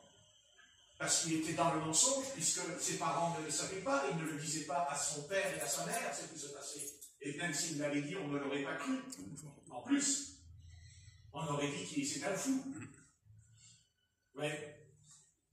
Et elle nous dit, cette église, qu'elle est la mère. Oui, mais il est écrit, elle a oublié ce qui est écrit, la mère des impudiques, dit l'Apocalypse. La mère des impudiques. La mère, celle qui commet adultère avec les rois et avec les nations, car elle couche avec tout le monde. Marquez, si elle veut coucher avec les rois, que les rois se débrouillent avec elle, ils sont assez grands pour dire oui, pour dire non. Mais qu'elle laisse tranquille nos petits enfants. Parce qu'ils ne savent pas, ils n'ont rien pour se défendre, pour se battre contre cette agression terrible, qui est une agression sexuelle. Entre parenthèses. Et comme je disais tout à l'heure, n'a même pas besoin que les hommes ou les femmes le fassent sur un enfant. Déjà, l'enfant lui-même, ça viendra en lui un jour, tout seul. Mais quand il le fait la première fois, en fait, c'est Satan qui agresse la forteresse, c'est-à-dire l'innocence. Parce qu'il est encore innocent. Parce qu'une fois qu'il l'a fait, il n'est plus innocent. Quand vous voyez un petit bébé, il est innocent. Mais quand vous savez qu'il est innocent, rien que son petit regard. Jamais. Même quand il a 1 ou 2 ans, il court dans la pièce. Est-ce que vous voyez qu'il pense à cette chose? Non. Des fois, il marche tout nu, il s'en fout carrément. N'est-ce pas? Et même nous, quand on le regarde, ça ne nous fait rien quand il est tout nu. Parce qu'il n'y a pas en lui, il n'y a pas cette séduction sur son corps. En grandissant, oui, on lui dit, habille-toi. Ouais. C'est normal. C'est normal. Il faut dire aussi que, le tire-bouchon, il est un petit peu allongé, il est un peu plus grand. Vous voyez? Parce que tout petit, alors on ne le voit pas, tout petit joujou. Vous voyez? Et après, le joujou, il grandit. Vous comprenez ce que je veux dire? Ah, c'est pas pareil, attention. D'ailleurs, pourquoi faut-il penser absolument à ce membre, puisque Paul en parle, le membre inférieur? Pourquoi ce membre, pourquoi ce membre, nous savons très bien que quand on regarde ou quand on le pense, on sait très bien que de toute façon, c'est le péché. Comment ça se fait? Quand on regarde le bras, on ne dit pas que c'est péché. Quand on regarde une oreille, on dit que c'est péché? Non. Ça, oui, que ce soit chez une femme ou chez un homme. Hein. Non, oui. Mais c'est vrai. C'est vrai. Ouais. Et pourquoi on est séduit? Pourquoi il y a une séduction en regardant? Pourquoi l'homme est-il paralysé et devient même une bête? Hein? Il devient un animal dans le lit. Si? Ben oui. Pas tous, mais des bêtes. Comme des bêtes dans la jungle. Des bêtes. N'est-ce pas? Et encore, les animaux, ils le font parce que c'est des sites pour la procréation de l'humanité, pas de l'humanité pour la création. Mais l'homme, lui, il ne le fait pas pour ça seulement.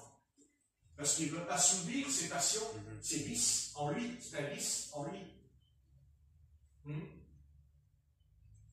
Et même, hélas, le Seigneur peut jeter un blâme, c'est sûr, sur les pasteurs. Car, malheureusement, excusez-moi, mais je pourrais dire qu'ils ne sont pas parfaits, mais je vais dire on n'est pas parfait. Car si je dis non pas on, ça voudrait dire que moi je suis meilleur qu'eux et que je suis supérieur à eux aussi alors, quand je parle. Ah non. Vous voyez? C'est un terrible péché, n'est-ce pas? C'est le péché le plus puissant dans l'humanité. C'est pour ça que le Christ est venu. Mais justement, il est venu pour crucifier la chair et ses passions, dit l'Écriture. Je ne parle pas du couple, du mariage. Et encore, l'apôtre Paul, il dit, l'apôtre Paul, il dit, retournez à la prière. Mais après, il dit, retournez ensemble, de peur, à cause de votre incontinence, dit l'apôtre Paul. Non. Mais, il dit, tous les hommes ne sont pas comme moi. Tous les hommes n'ont pas le don. Non, parce qu'il va loin, il dit le don, oui. Il dit pas, c'est parce que j'ai pas envie, il dit le don. Il était prudent, l'apôtre Paul, quand il prêche. Parce qu'il connaissait la nature humaine. Et il la connaissait, l'apôtre Paul, la nature humaine. Parce que lui-même, il a dit, je ne fais pas le bien que je veux, mais je fais le mal que je ne veux pas. Que je ne veux pas. D'ailleurs, il le dit, n'avons-nous pas le droit de prendre une sœur? Ah, il dit, on en a le droit. Mais c'est pas parce qu'on a le droit qu'il l'a fait. Ah, il fallait que ce soit la volonté du Seigneur. Voilà, c'est ça qui fait comprendre. Non, parce que s'il n'y a pas de mariage, on n'a plus de petits-enfants. Ah oui. Ah oui, après il n'y aura pas de bébé, et s'il n'y a plus de bébé, il n'y a plus de chrétiens dans l'église. À moins de les enfanter par la foi. Bon, c'est ce qui se passe un peu ici, c'est la foi qui enfante. Ok. C'est bien. Au moins, c'est la nouvelle naissance.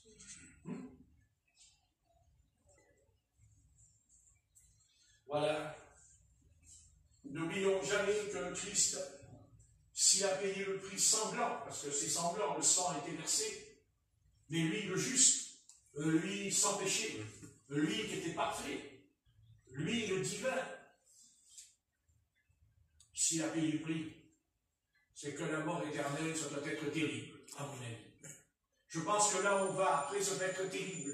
Autrement, il n'aurait pas été jusqu'au bout de sa mission dans ce domaine. Oui. Alors, veillons sur notre âme. Et n'oublions pas que notre âme n'est pas mortelle. Elle est immortelle. Par contre, elle est morte spirituellement, c'est-à-dire vivre là-haut, loin du Seigneur. Et ne jamais vivre en sa présence pour l'éternité. Je sais, après il y a le trône blanc, ils vont sortir. Oui, je sais. Mais par contre, vous voyez, moi, la chose qui m'étonne dans le texte, c'est qu'on sait que ceux qui sortent, il y en a qui vont dans la GN, mais les autres, il n'est pas dit où ils vont. Pas écrit. Parce que c'est pas écrit où ils vont, les autres. Même si leur nom est écrit dans le livre de lui. Pas écrit. Non. Il n'y a pas écrit, ils vont dans le paradis, je ne l'ai pas lu. Non, c'est pas écrit. Bien, donc vous voyez, c'est un mystère encore pour eux. Mais moi, je préfère non pas avoir part à la deuxième résurrection, mais à la première. Amen. Parce que moi, là, je suis sûr que j'ai la vie éternelle. Amen. Pas vous? Amen. Voilà. C'est bien. Vous avez dit Amen. Ça veut dire qu'il en soit ainsi. Ça veut dire qu'on est d'accord avec. C'est pas être d'accord avec ce que dit le serviteur, c'est le serviteur, c'est l'esprit, le Saint-Esprit, le serviteur. C'est avec lui qu'on est d'accord. Le Saint-Esprit, il nous sert. Vous voyez? Le Saint-Esprit, il sert. Comme tout à l'heure. Le Saint-Esprit, il sert. Vous voyez? Vos questions, c'est pas l'église, c'est pas un homme qui vient avec sa vie sur les bras, habillé. Non. C'est pas celui qu'on place sur un piédestal. C'est pas celui qui est en valeur dans tout le monde. Au contraire, si tu es serviteur de Dieu, tu dois disparaître. Tu dois disparaître dans la pièce. Et il doit y avoir que notre maître qui apparaît. C'est ça, le corps de Christ. Membre les uns des autres. Et il n'y a pas un membre qui est au-dessus de l'autre. Amen. L'apôtre Paul a dit le bras, la jambe, il n'a pas dit il y en a un qui est au-dessus, plus important. Il n'a pas dit ça. Au contraire, il dit que chaque membre a sa place et joue un rôle important dans le corps de Christ. Amen. Ne cherchons jamais la gloire des hommes. Ne cherchons jamais à être importants. Jamais. Si on est important, eh bien on va s'asseoir au fond de l'église, devant tout le monde. Et on ne se met pas devant tout le monde. Mais on s'assoit au fond. Et on attend qu'on l'appelle. Le serviteur. C'est ça. Ah oui. C'est ça. Ne cherchons jamais ça. Amen. Parce que on est perdu quand on se conduit de cette manière. On est perdu. Parce que c'est ce que cherche Satan, la gloire. Amen. C'est ce que le diable veut, la gloire. D'ailleurs, il l'a dit. Mets-toi à genoux. Adore-moi. Mais je te donnerai quelque chose. C'est exactement ce qui se passe dans ce siècle. Beaucoup de pasteurs, oui, ils sont pasteurs parce qu'on leur donne un salaire tous les mois. Moi, j'ai lu dans un livre, un pasteur, il a dit, si vous ne me donnez pas 4 000 €, je ne viendrai pas pour m'occuper de l'église. Et si vous me donnez 4 000 € par mois, je viendrai et je prendrai l'église en main. Et ils l'ont donné. N'est-ce pas là un mercenaire qui travaille pour un salaire, dit Jésus-Christ? Quand on est appelé par le Seigneur, on ne demande pas de salaire à l'église. Maintenant, l'église, elle peut faire ce qu'elle sait. Parce que Dieu qui est dans le croyant va lui dire, tu fais ça, tu fais ça, tu fais ça. Le pasteur. Amen. Mais le pasteur n'a pas à exiger. Il n'a pas à exiger. Parce que si demain l'Église ne donne plus d'argent, qu'est-ce qui va payer la sécurité sociale au pasteur? Qu'est-ce qui va payer la mutuelle au pasteur? Qu'est-ce qui va lui payer la voiture? Qu'est-ce qui va lui payer l'essence? Qu'est-ce qui va lui payer le loyer de son appartement? À votre avis? Et encore, s'il a un appartement modeste, c'est bien. Et maintenant, s'il va habiter dans une villa, parce qu'il y en a qui habitent dans des villas, avec la piscine, à votre avis, ça ressemble à Jésus-Christ, tout ça? Vous pensez que Jésus de Nazareth, il avait ce genre de comportement et de nature en lui? Bon, il est dit qu'il n'avait pas de quoi reposer sa tête, se coucher. On a oublié ça? Hein? À votre avis? Et à votre avis, les disciples, ils mangeaient des bons repas tous les jours, ils disaient on va manger pendant 3 jours. Ils avaient tellement faim qu'ils ont mangé le grain de blé même le jour du Shabbat. Non? N'est-ce pas? Ils avaient tellement faim. Et pourtant, ils chassaient les démons, ils guérissaient les malades, les apôtres. Bien sûr, bien sûr. On est loin d'être mort, n'est-ce pas?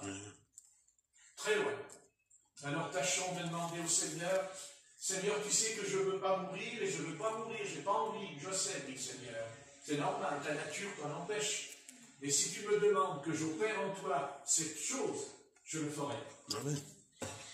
Et Dieu te conduira, et il nous conduira. Et peut-être que dans les jours qui viennent, nous arrivera telle et telle chose. Mais ce sera pour que notre vieil homme meure. Amen. Parce que le vieil homme, il ne meurt pas simplement parce que c'est la foi. Non. Parce que si on pouvait mourir simplement quand on a la foi, on serait 100 fois mort, parce qu'on a la foi depuis qu'on est converti. Alors on pourrait être mort. Ce qui n'est pas le cas. Mais c'est par des épreuves. Parce que Dieu nous met à l'épreuve. Il nous teste tous les jours. Amen. Et il nous brise. Parce qu'on ne peut pas être brisé par le Seigneur. Ce n'est pas vrai. Ce n'est pas vrai. On ne veut pas que Dieu nous brise. Parce que quand on brise un vase, il se casse et tombe par terre. Il y a plein de morceaux partout. Quand un verre tombe par terre, c'est pas vrai.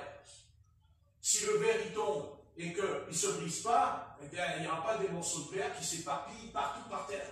Quand vous balayez, des fois il y a un petit morceau qui est dans un coin, on ne le voit pas. C'est pas vrai? Oui. Parce qu'il a été cassé. Mais qu'est-ce qu'il fait le Seigneur? Il en fait un autre. Amen. Le Seigneur ne ramasse pas les morceaux puis il recolle. Jamais. Quand le vase est brisé, il est brisé, c'est fini. Alors qu'est-ce qu'il fait? Ben, il en fait un autre. Il est le divin potier. Ben oui. Il travaille, dit Jérémie, l'argile, et il fait un nouveau vase.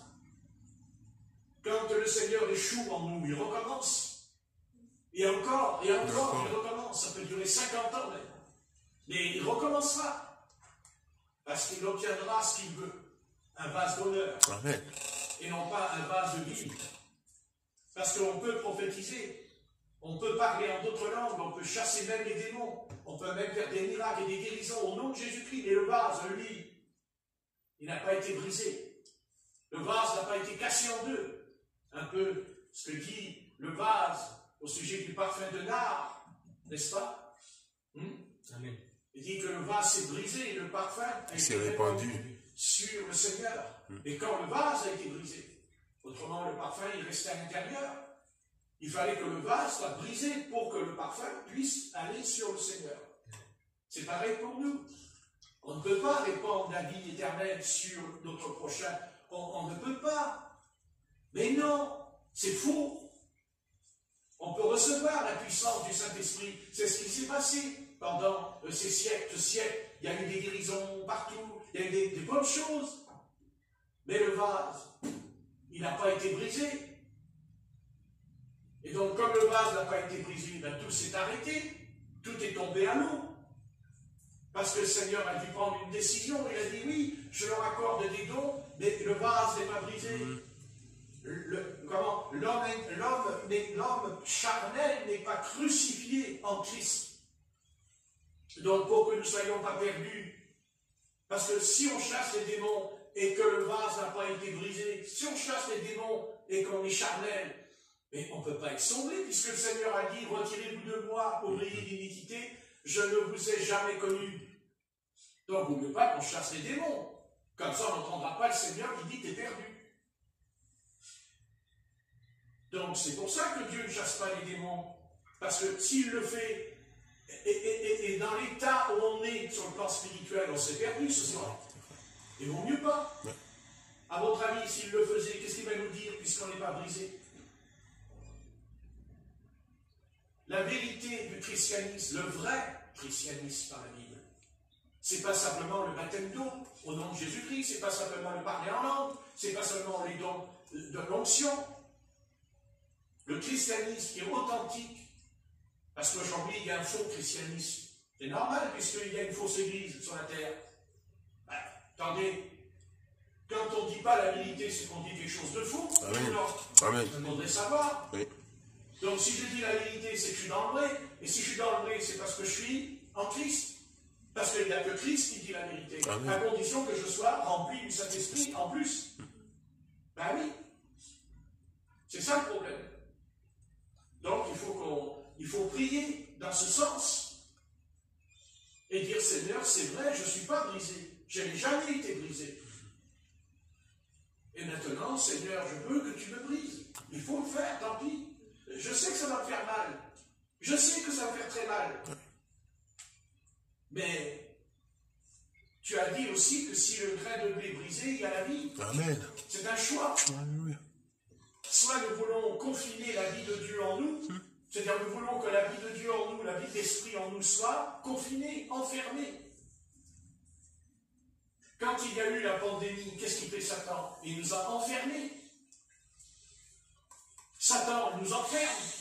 Satan, il nous tient prisonniers. Et notre vieil homme, lui, il faut qu'il reste en prison, mais pas le nouveau. Pas le nouveau. Mais si le vieil homme n'est pas en prison, ben c'est que le nouveau, lui, il n'est pas libre. C'est le contraire qui se passe. C'est le nouvel homme qui est enchaîné. C'est le nouvel homme qui étouffe. C'est le nouvel homme qui n'a pas d'oxygène, puisqu'il est enfermé, il ne sort pas. Comme le grain de blé, s'il ne meurt pas, il ne porte pas de fruit. Amen. C'est ce qu'on appelle dans la Bible la balle. Amen. La balle, c'est une membrane qui entoure le grain de blé. Et si cette membrane, on la frotte comme ça, on frotte, et puis elle s'en va quand il y a le vent. Hein? Voilà, et là il y a le grain. Et oui, il faut passer par là. C'est le chemin où Jésus a dit, si tu veux me suivre, renonce à toi-même. Autrement, tu ne seras jamais mon disciple. Voilà. Et nous pensons que ça, ce texte, c'est pour les pasteurs. Ça, non, mais ça, c'est pour les pasteurs. Et moi, non, c'est pas que les pasteurs. Être pasteur, c'est une vocation. Ce n'est pas une fonction, ce n'est pas un métier d'être pasteur. C'est une vocation, c'est un appel.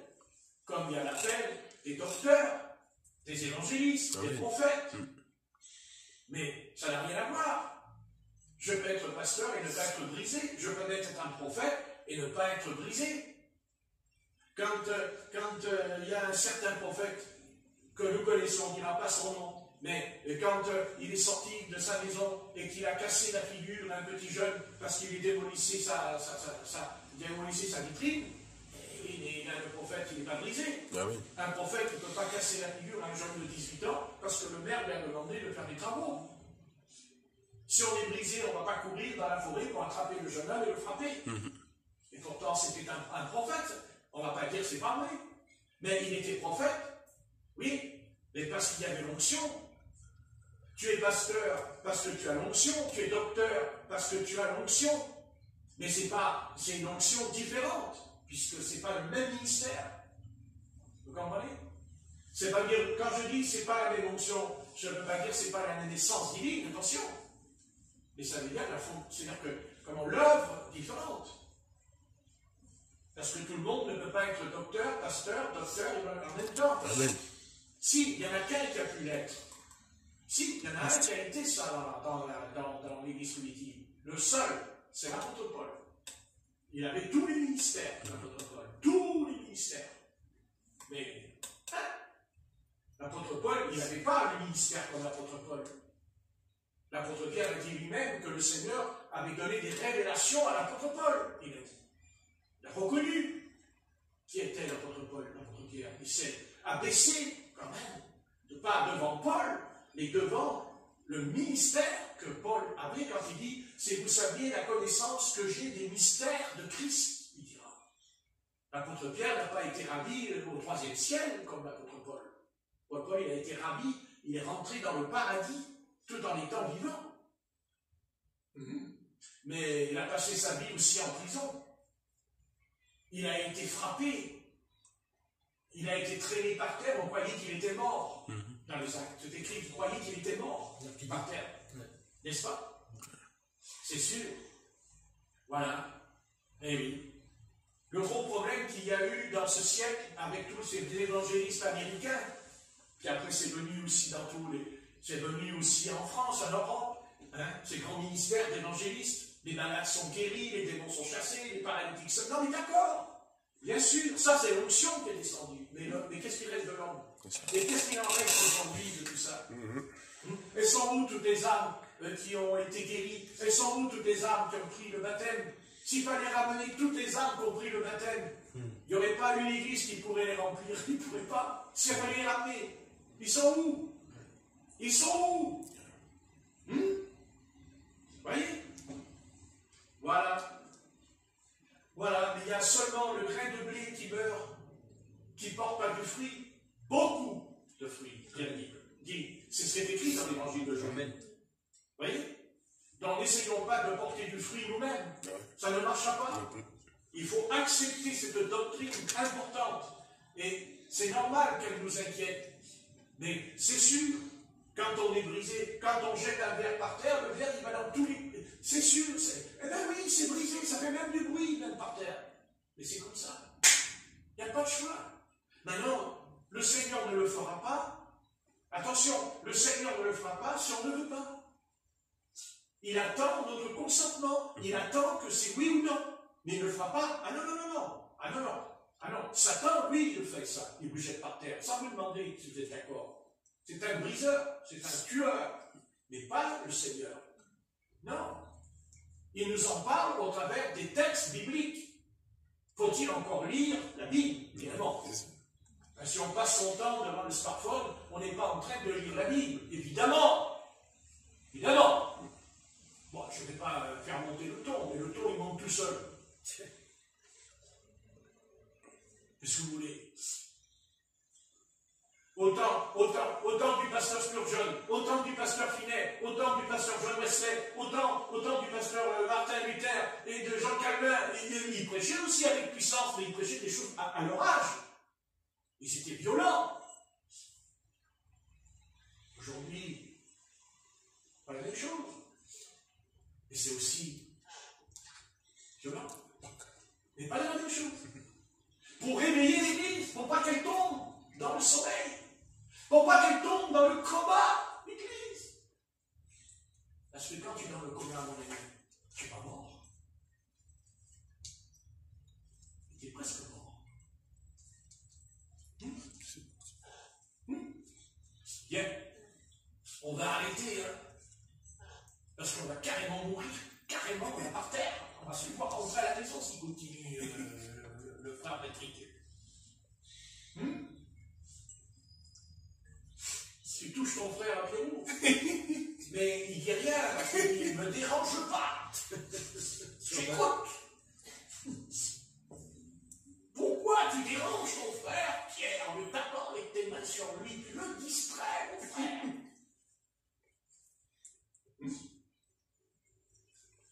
L'autre. C'est pas pratique. Donc on touche assez comme ça toute la journée. Et il y a notre frère Pierre qui fait putain. Mais je sais que tu le fais parce que tu es amical. Bien sûr, je le comprends. Mais c'est pas parce que c'est amical que ça ne me dérange pas. Seigneur notre Père qui est dans les cieux. Il est dans les cieux. Et nous sommes encore sur la terre, mais pour un temps. Pour un temps, parce que le temps est court. Parce que nous ne connaissons ni le jour et ni l'heure. Non seulement quand tu reviens, mais on ne connaît pas non plus notre départ pour l'au-delà. Nous savons que tu nous as prêté ce corps, car c'est une tente, c'est une enveloppe. Et dans cette enveloppe, il y a une âme précieuse. Et c'est pour ça que tu es venu sur la terre mourir à notre place. C'est vrai que nous mourrons, mais tu es mort à notre place parce que tu es mort pour enlever la malédiction qui est sur nous. Tu as enlevé parce que tu as maudit non seulement l'homme, mais le sol lui-même. Tu as dit que même la nature serait maudite. D'ailleurs, elle attend la délivrance. Et elle viendra, pas seulement quand Jésus-Christ revient, mais quand il y aura la manifestation des fils de Dieu. Parce que leur corps sera changé en un clin d'œil dans un corps incorruptible. C'est ça que tu es venu annoncer, prêcher, mettre en pratique. Tu es venu mourir pour enlever la corruption qui est en nous, c'est-à-dire la mort éternelle. Puisque maintenant nous avons la vie éternelle. On ne peut pas seulement mourir, mais non, on meurt éternellement, puisque Christ est mort pour que nous ayons la vie éternelle. Seigneur, tu nous as sauvés, mais dans ce salut, eh bien, il y a autre chose. Ton plan, c'est de mettre en place la nouvelle création. La nouvelle création dont Satan a souillé la création, donc elle est devenue l'ancienne création, puisqu'on a une nouvelle. Et la nouvelle création, ce n'est pas seulement les arbres, ce n'est pas seulement les animaux, ce n'est pas seulement les rivières, ou les volcans et tout cela. La nouvelle création, c'est la manifestation des fils de Dieu. Amen. Car nous sommes fils et filles de Dieu. C'est-à-dire nous sommes la semence de Dieu. La semence même prédestinée avant la fondation du monde. Heureusement. Autrement, il n'y a personne qui serait sauvé s'il n'y avait pas la prédestination. Parce que s'il fallait que Dieu nous sauve en nous posant cette question, est-ce que tu veux ou est-ce que tu ne veux pas, on lui répondra, Seigneur, je veux que tu me sauves. Mais Seigneur, je ne peux pas. Je ne peux pas. Tu as maudit la racine. Comment veux-tu? Il n'y a qu'une seule solution. C'est que Jésus-Christ est venu maudire ce que Dieu a maudit et il l'a transformé en bénédiction divine. Par la mort, qui est d'ailleurs une malédiction. Mais la mort de Jésus-Christ, ce n'est pas seulement la délivrance de notre corps. D'ailleurs, ce n'est pas fait encore. Car l'apôtre Paul dit dans l'épître aux Romains que le dernier ennemi qui sera mis sous ses pieds, c'est la mort corporelle. Mais nous sommes déjà ressuscités, mais spirituellement. Parce que nous avons la vie éternelle en nous par la manifestation d'une nouvelle naissance. Alléluia. Oui, né d'eau et d'esprit. Mais maintenant que je suis né de nouveau, il faut aussi que je comprenne qu'il y a toujours en moi le vieil homme. Il est là et il me quittera uniquement quand je quitterai ce corps de mort et de péché. Mais grâce soit rendue à Jésus-Christ par sa grâce, il a placé en moi la sanctification. Se sanctifier, ça veut dire se perfectionner. Ça veut dire se dépouiller. Mais se dépouiller de quoi? Se dépouiller justement de la balle, afin que le grain de blé qui meurt porte justement beaucoup de fruits. Notre Père qui est dans les cieux. Et nous, quand on dit Père Céleste, on veut dire que tu es dans le ciel. Amen. Mais en même temps, ton esprit est en nous. C'est ça, le mystère de la rédemption. Christ est mort pour nous racheter de nos péchés, de nos iniquités, parce que nous sommes perdus éternellement dans l'infini. Mais Christ est venu, il a racheté, il a payé le prix en disant à Satan, c'est terminé, le propriétaire, c'est moi. Christ est venu reprendre ce que Satan a volé. Avant, c'était Satan le propriétaire de notre âme. Il avait des droits sur nous, n'est-ce pas? Même, il avait le droit de nous faire tomber dans le suicide, dans la mort. Mais il ne peut plus, parce que Christ a payé la rançon. Il a payé, il a signé le contrat, non pas avec de l'encre, mais avec le sang sans péché, sans iniquité. Le sang pur, les 3 fois saint, et qui est bien sûr la preuve que ce sang qui purifie est confirmée par le feu du Saint-Esprit. Car Paul dit, ce n'est pas avec de l'encre à l'imprimerie que Dieu a gravé en nous les lois de l'au-delà, mais par le feu du Saint-Esprit. Mais avant le feu, il y a d'abord le sang qui purifie. Mais le sang purifie, mais il n'enlève pas, il ne brûle pas. Non, c'est le feu qui brûle. Oui, ça devient de la cendre. Alléluia. Alléluia. Ça, c'est purement vrai en nous. Alors, raccompagne-nous ceux qui accompagnent. Tu n'as pas besoin de me raccompagner. Je suis déjà dans ton église jour et nuit. Évidemment, eux, il faut qu'ils repartent. Mais leur maison aussi est une église. Amen. Est une assemblée. Ils sont ensemble. Et il faut que, voilà, comment ça peut aller si ce n'est que quand le grain de blé meurt. Voilà, tout est là. Tout est là. Et Seigneur, c'est pour ça que tu nous en parles encore ce soir, parce que tu reviens. Et c'est justement, c'est parce que tu reviens vraiment que tu mets l'accent qu'il faut que le grain de blé meure pour que justement nous puissions être enlevés. Autrement, nous ne serons pas enlevés, nous le savons. C'est écrit dans Matthieu 25, les 5 vierges folles et les 5 vierges sages. Voilà, c'est quoi la sagesse? C'est parce qu'elles avaient de l'huile dans la langue. Mais c'est quoi avoir de l'huile dans la langue? Mais justement, c'est parce qu'on est brisé et que cette huile peut se répandre en nous. C'est ce que dira David. Hein? Il dit, l'huile déborde, elle coule, n'est-ce pas, sur la barbe d'Aaron. Voilà, elle coule sur la barbe d'Aaron. Vous voyez, la barbe c'était le signe du Nazaréen, c'était le signe aussi, les prophètes portaient la barbe. Ne pensons pas que les prophètes étaient comme nous, là, rasés. Ah non, non, pas du tout. Les prophètes hébreux avaient les patriarches aussi, beaucoup d'ailleurs.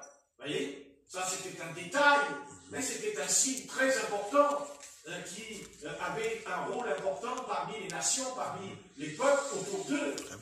Ah oui, c'est sûr. Voilà, merci Père éternel. Nous te remercions beaucoup parce que nous sommes engagés dans ce chemin, dans cette voie, mais attention, dans cette voie resserrée, étroite, c'est vrai, mais au bout, tu nous attends, parce que tu nous attends. Amen. Bien sûr, oui, les âmes qui sont perdues, c'est Satan qui les attend au bout du chemin. Il sera là pour eux, et avec même beaucoup de démons. Mais nous, c'est le contraire. Non. Et d'abord, la Bible dit, Jésus est à la porte. Il dit, Jésus revient bientôt. Dans l'Apocalypse, au chapitre 22, verset 18. Alléluia. Voilà. Et ce soir, on ne dit pas, ah, Jésus revient bientôt. Non. Reviens déjà en nous. Voilà. Fais ton œuvre en nous. Après, on te verra. C'est ce qu'on appelle, justement, on te verra, on verra la théophanie. Oui. On verra la Tchéquie, bien sûr, mais pas dans une nuée, mais dans un corps humain qui s'appelle Jésus-Christ, qui s'appelle la parousie. La parousie, c'est Jésus-Christ qui revient en personne, avec son bras, avec ses jambes, avec tout corporel. Ça, c'est le retour de Jésus-Christ. Bien sûr. Et ça, on nous dit, il est dans une chambre, il est dans le désert. Non, il n'est pas dans le désert, il revient sur la nuée. Et en même temps, il transformera notre corps dans un corps immortel. Car ce soir, notre corps est mortel. Comme ceux qui nous ont quittés. Leur corps est mortel, il est dans la tombe, dans le sépulcre, il dort. Mais l'archange sonnera la trompette. Et les morts en Christ ressusciteront eux les premiers. Et nous ensuite, les vivants, qui sommes restés sur la terre, nos corps seront transformés, changés. Alléluia. Et même en un clin d'œil.